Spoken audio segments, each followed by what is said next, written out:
അങ്ങനെ MRI scan എടുത്തപ്പോഴാണ് disk ബൾജാണ് എന്നുള്ളത് മനസ്സിലാക്കിയത്. Fully endoscopic സർജറിയാണ്. സ്കാർ വളരെ നേരിയ രീതിയിലുള്ളൊരു സ്കാർ മാത്രമേ നമുക്ക് കാണാൻ കഴിയുന്നുള്ളൂ. അങ്ങനെ ഒരു സർജറി കഴിഞ്ഞതായിട്ട് നമുക്ക് അനുഭവപ്പെടുന്നേ ഇല്ല.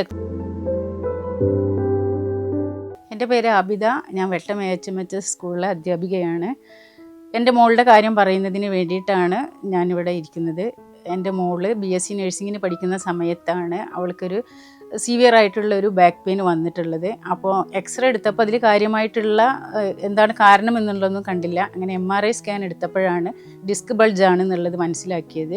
അങ്ങനെ ഒരുപാട് ഡോക്ടേഴ്സിനെ സമീപിച്ചിട്ടുണ്ട്. അങ്ങനെ 6ാമത്തെ ഡോക്ടർ എന്ന നിലയിലാണ് ഇവിടെ നസീഫ് ഡോക്ടറെ നമ്മൾ കാണുന്നതും അദ്ദേഹത്തിൻ്റെ വളരെ സമാധാനപരമായിട്ടുള്ളതും വളരെ നമുക്കൊരു കോൺഫിഡൻറ്റ് തരുന്ന രീതിയിലുള്ള സംസാരത്തിൽ നിന്നാണ് അദ്ദേഹത്തെ തന്നെ ലാസ്റ്റ് ഞങ്ങൾ അപ്രോച്ച് ചെയ്യുകയും പിന്നെ അദ്ദേഹം ഇങ്ങനെ ഡിസ്ക് ബൾജിന് പ്രധാനമായിട്ടുള്ള സൊല്യൂഷന് ഫുള്ളി എൻഡോസ്കോപ്പിക് സർജറിയാണ്. അപ്പോൾ അതിൻ്റേതായിട്ടുള്ള ക്വാളിറ്റീസൊക്കെ അദ്ദേഹം ഞങ്ങൾക്ക് പറഞ്ഞ് മനസ്സിലാക്കി തന്നു.